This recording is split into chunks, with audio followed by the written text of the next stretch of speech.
الرحمن الرحيم يا أيها الذين آمنوا إن تنصروا الله ينصركم ويثبت أقدامكم صدق الله العظيم. د مجلس ترنو حاضرینو، علماء کرامو، ملي تجارانو، قومي مخورو، د کندهار شریف ولس او له اطرافو نه راغلیو میلمنو، له هر څه نه مخکې تاسو ټولو ته د استقلال مبارکي وایو. الحمدلله د افغانستان تاریخ د استقلال له ورځو نه ډک ده. موږ که شپږویشتم د اسد د استقلال ورځ لرو چې له انګریزانو نه خپلواکي ترلاسه کړې ده، خو همداسې یو دېرشمه د اګست هم لرو چې له امریکایانو او له ناټو نه ازادي ترلاسه کړې ده. 15 د اګست هم لرو چې له کابل او ټولو ولایتونو خارجان سړلي دي. 8 د ثور هم لرو چې کمونیزم هم راچپه کړی ده. 26 د دلوي هم لرو چې شوروي وروستی عسکر له افغانستانه وتلی ده. او له دې نه وړاندې چې انګریز د دې خاورې شړل سوی یا د چنګیز لښکرې دلته په ګونډو سوي دي، دا ټول د موږ تاسې دپاره افتخارات دي. او دا افتخارات د موږ تاسې د وحدت او اتفاق او اتحاد او ورورۍ او اخوت له امله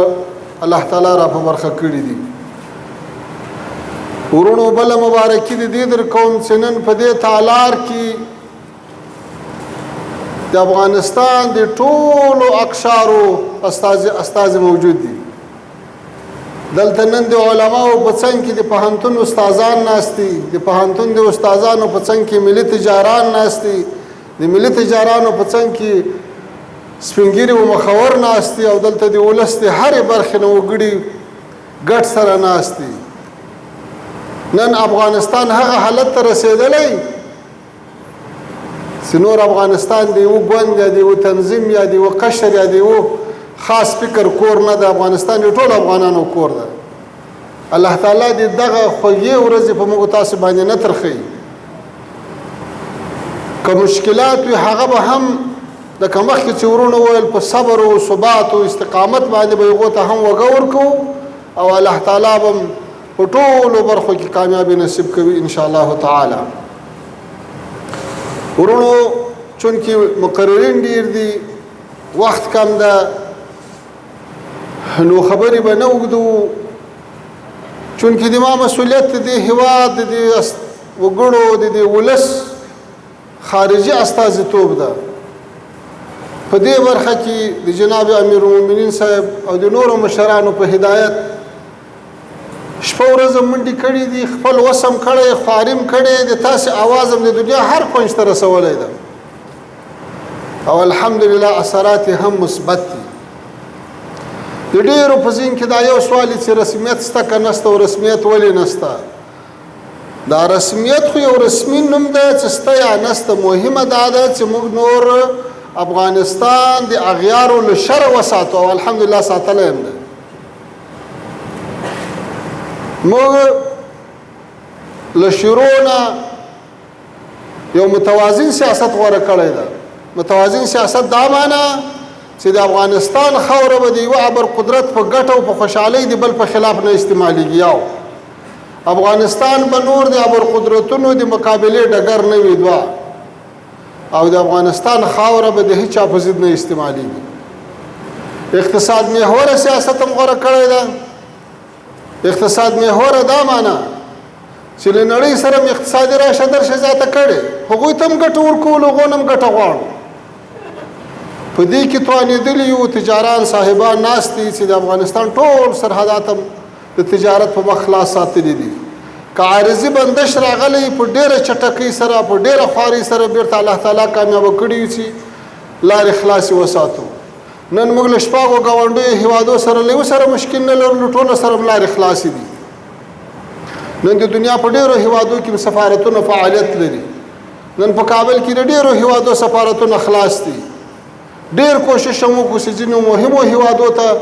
تجارانو ته له ډېرو خواریو وروسته ویزې پیدا کړو چې الحمدلله پکې کامیابه شو. په دې وتوانېدلو چې د افغانستان د هوا له لارې د هوایي دهلیز له لارې له ډېرو هیوادو سره وصل کړو. نن د نړۍ مختلفو هیوادو ته د افغانستان نه پروازونه ځي او تیارې ځي او راځي او د موږ تاسې تجارانو کسبګرو غریبکار په تم لاره خلاصه کړې ده. دا یو ښه پرمختګ دی چې لرو الحمدلله. له دې نه علاوه موږ په دې هم وتوانېدو دا جرأت هم الله تعالی راکړو چې له هغه چا سره هم د خبرو په میز کېناستو چا چې 20 کاله جنګ را سره کړی، هغوی ته هم خپل پیغام رسولی، هغوی ته هم د متقابلو اړیکو دعوت ورکړی. تر ډېره حده پورې په دې توانېدلي چې د دنیا له شر نه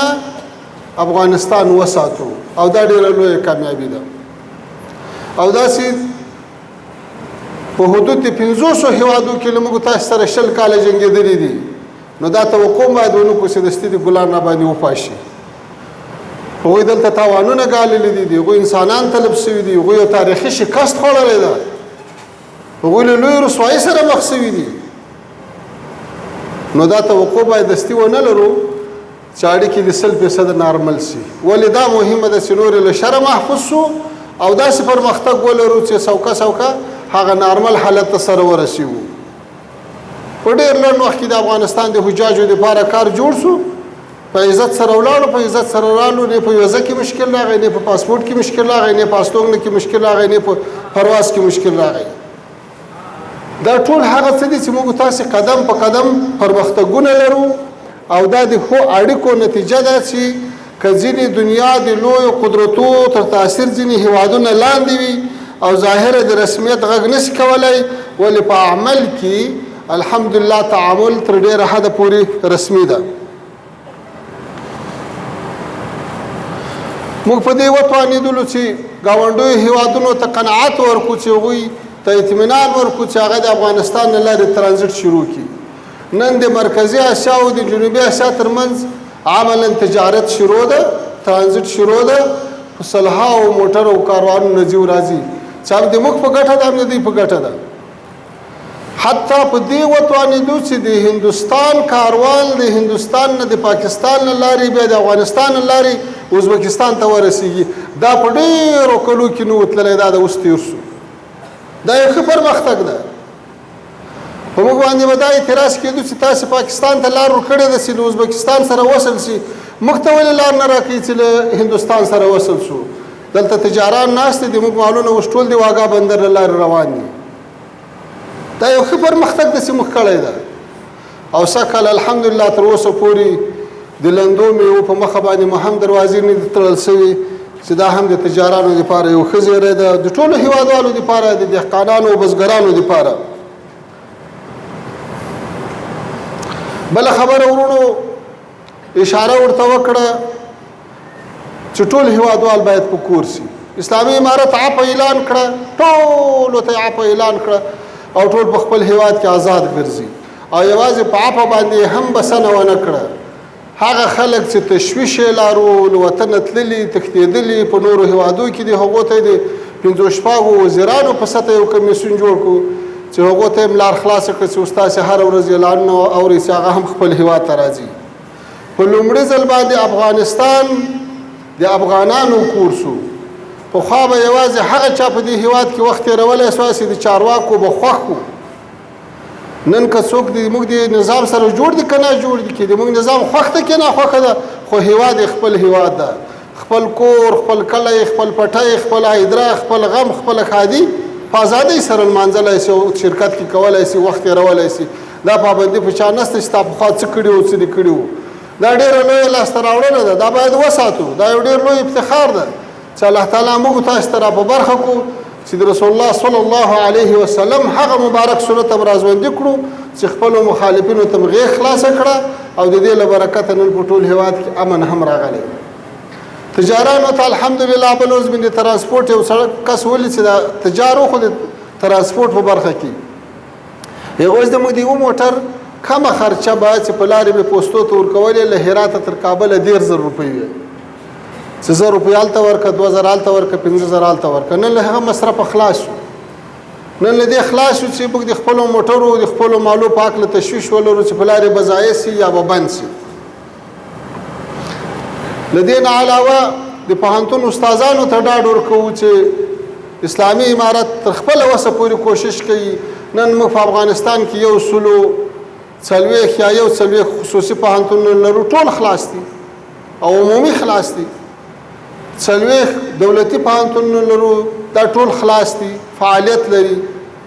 او کوشش دا روان ده چې یو نړیوال پوهنتون ولرو چې په هغه کې د ماسټرۍ او د دکتورا په سطح باندې زده کوونکي زده کړې وکړي همدارنګه زمینه مساعده کړې ده چې د پوهنتونونو استادان او محصلین نورو هیوادو ته د ماسټرۍ او د دکتورا دپاره ولاړ سي تللي دي چې څوک چا کارونه بند دي هغو په خلاصون کې هم کوشش ورسره کړی ده چونکې وخت کم د ورونو په اخر کې یادونه کوو د افغانستان د اسلامي امارت په استازیتوب ټولې نړۍ ته دا پیغام ورکوو چې د افغانستان ثبات د ټولې نړۍ په ګټه ده د افغانستان امن د ټولې نړۍ په ګټه ده که په افغانستان کې د اسلامي امارت تسلط نه وي دا قوت نه وي نو خو تجربه شوه په افغانستان کې دا 40 کاله څومره تجربې وشوې نه ملل متحد کامیابه شو نه ناټو کامیابه شوه نه امریکا کامیابه شوه نه تنظیمونه کامیابه شو نه د تنظیمو په منځ کې قومي مشران او علما کرام په دې وتوانېدو چې هغه سره جوړ کړي کعبې شریف په منځ کې په هغوی قسمونه وکړو خو عمل ورباندې ونسو نن الحمدلله له بدخشانه تر هراته له هلمنده تر فاریابه